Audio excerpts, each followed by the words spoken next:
A história mostra que na África, na Ásia, nas Américas e na Oceania, um fator é comum. Quando as navegações chegaram nesses territórios, as religiões nativas ficaram automaticamente marginalizadas e, com o passar do tempo, até criminalizadas. A intolerância religiosa é produto desse processo e acontece até hoje, em 2021. Você já parou para pensar como a sua religião lida com as diferenças no dia a dia? O The Very Black Talk Show começa agora.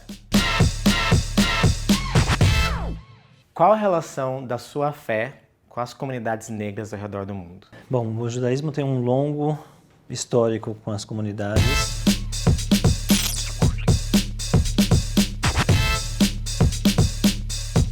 Em hebraico, todas as letras têm um valor numérico. A primeira letra vale 1, a segunda vale 2 e assim por diante. Em hebraico, a palavra negro tem o mesmo valor numérico que beleza. Estamos falando do candomblé, que nasce como um movimento com vistas a tentar minimamente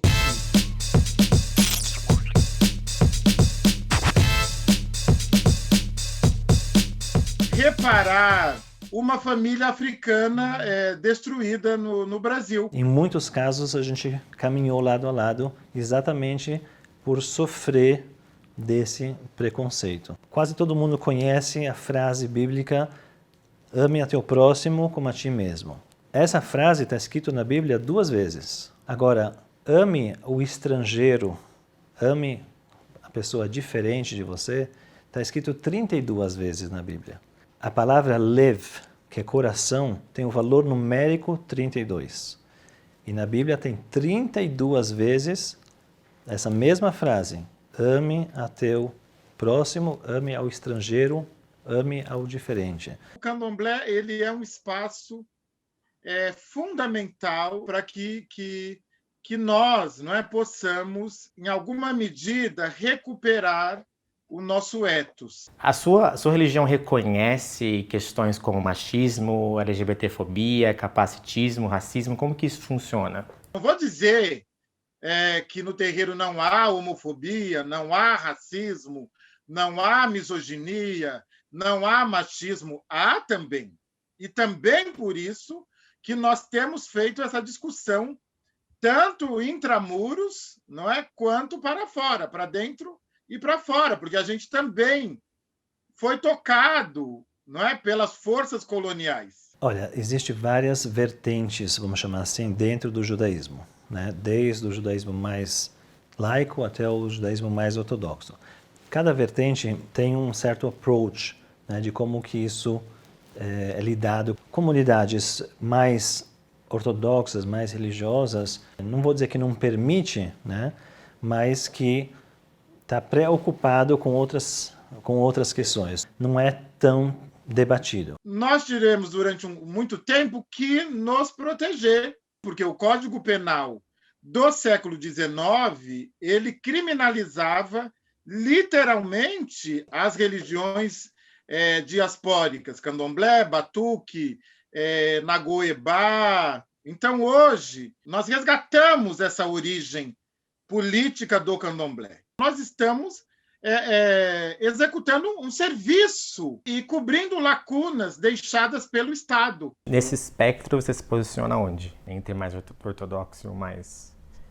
Eu tenho a linhagem, vamos chamar assim, no mundo ortodoxo. Uhum. Mas eu gosto de transitar assim, de uma forma mais abrangente. Uhum. Tanto pela minha atuação, né, com um projeto social que engloba a comunidade maior, né?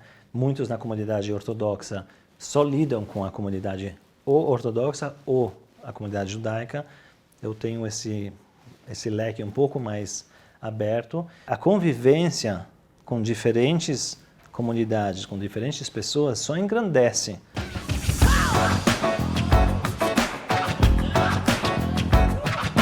Bem interessante quando a gente fala sobre a realidade, né, da população evangélica hoje no Brasil, que a maior parte da população evangélica hoje é de pessoas negras, sobretudo mulheres negras. E isso é uma das motivações que faz existe a Rede de Mulheres Negras Evangélicas, né, como uma organização que pretende agregar e aglutinar as mulheres as mulheres evangélicas, né, em torno da pauta da justiça e equidade racial. Essa temática é objeto de reflexão, estudo e incidência, né, na área da educação antirracista, tanto do movimento negro evangélico, como da Rede de Mulheres Negras Evangélicas também, e de outros segmentos do movimento progressista evangélico no Brasil atualmente, que é criar uma nova narrativa, né, reler a história do cristianismo a partir da perspectiva das pessoas negras. Isso não é novo, né? A teologia negra, ela não é nova. A hermenêutica negra feminista, ela não é algo que surgiu ano passado para cá. Ela é uma sistemática que acontece desde a década de 60 e antes disso. Essa é uma realidade do ponto de vista da experiência das pessoas negras em situação de opressão e que, a partir do Evangelho de Jesus Cristo, conseguem reconhecer liberdade para ressignificar a sua fé, né, e a sua maneira de viver a espiritualidade, sem negligenciar os acontecimentos históricos reais em que a igreja, enquanto instituição social, perpetrou e ainda perpetra contra a população negra, né, com estereótipos de racismo religioso. Então, a teologia negra também ela vem como essa voz de denúncia para esse tipo de problema social e para a gente, como nós conseguimos reconhecer como pecado coletivo, pecado social, pecado estrutural. E aí, já para responder a primeira pergunta a respeito dos estereótipos que mais me incomodam com relação aos evangélicos, é o estereótipo da alienação, né? A alienação política, a alienação social. As pessoas sabem que são exploradas, as pessoas sabem que sofrem com injustiças sociais, as pessoas não têm condições, né, ferramentas sociais, de serviço público, para superar esse tipo de condição. É algo que a igreja evangélica acaba oferecendo o suporte emocional, o suporte espiritual, simbólico, para que as pessoas façam a manutenção do seu sentimento de pertencimento, né, de resistência às injustiças, às explorações, às carências de serviço público, às ausências de serviço público. O que você acha que é atribuído a pessoas da sua religião que você se sente bastante incomodado? Satanização, né, Gustavo? É dizer que nós somos adoradores do demônio, né? Um demônio que sequer conhecemos, porque o demônio pertence à mitologia cristã. Se você decidiu ser intolerante ou racista religioso, né, você está contra a igualdade social e contra uma cultura de paz. A gente sempre está lutando contra o antissemitismo, mas sem saber exatamente qual é o inimigo. Quando você tenta encaixar alguma pessoa ou alguma comunidade, algum grupo dentro de um quadradinho, eu acho que, de certo modo, não só afeta o grupo, mas, de certo modo, diz um pouco de quem você é também, que você também quer ser enquadrado nesse tipo de pessoa. Esse é o primeiro ponto. A gente precisa constranger essas pessoas, constranger essas empresas, constranger essas instituições. É violência, é crime.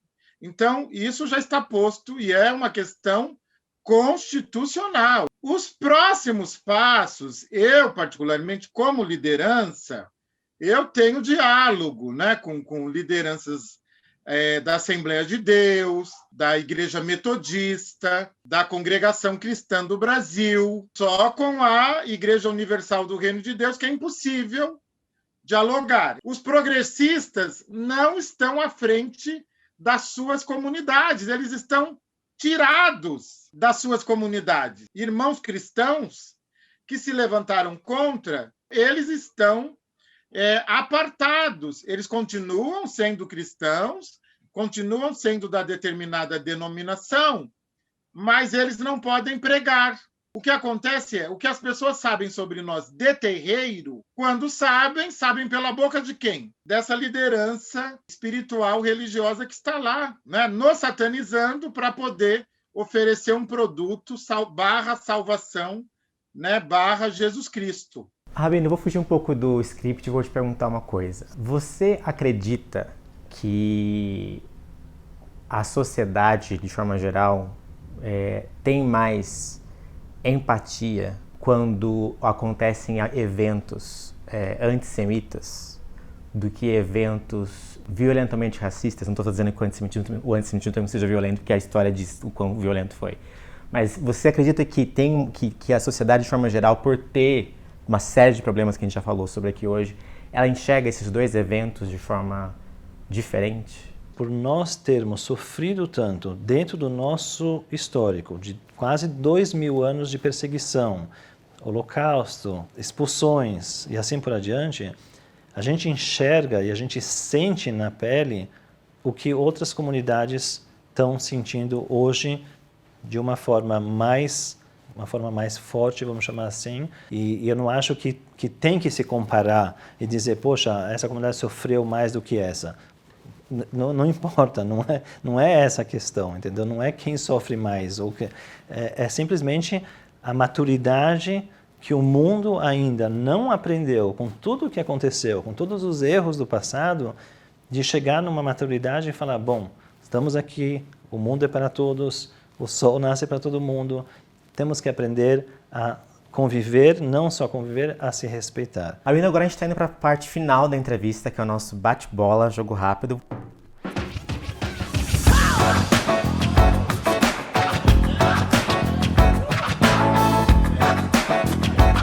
Vou fazer algumas provocações, na verdade são 4 só. E aí você imediatamente me diz o que você pensa sobre elas. Qualquer pessoa negra dentro da minha religião seria... Humana. Respeitado, bem recebido. Qualquer pessoa branca dentro da minha religião seria... Respeitado, bem recebido. Humana. Qualquer pessoa LGBT dentro da minha religião seria... Conversado, entendido, compreendido. Humana. Henrique Cristo pra mim é... Você não precisa responder essa pergunta agora, e com isso a gente acaba o The Very Black Talk Show de hoje. Até o próximo episódio.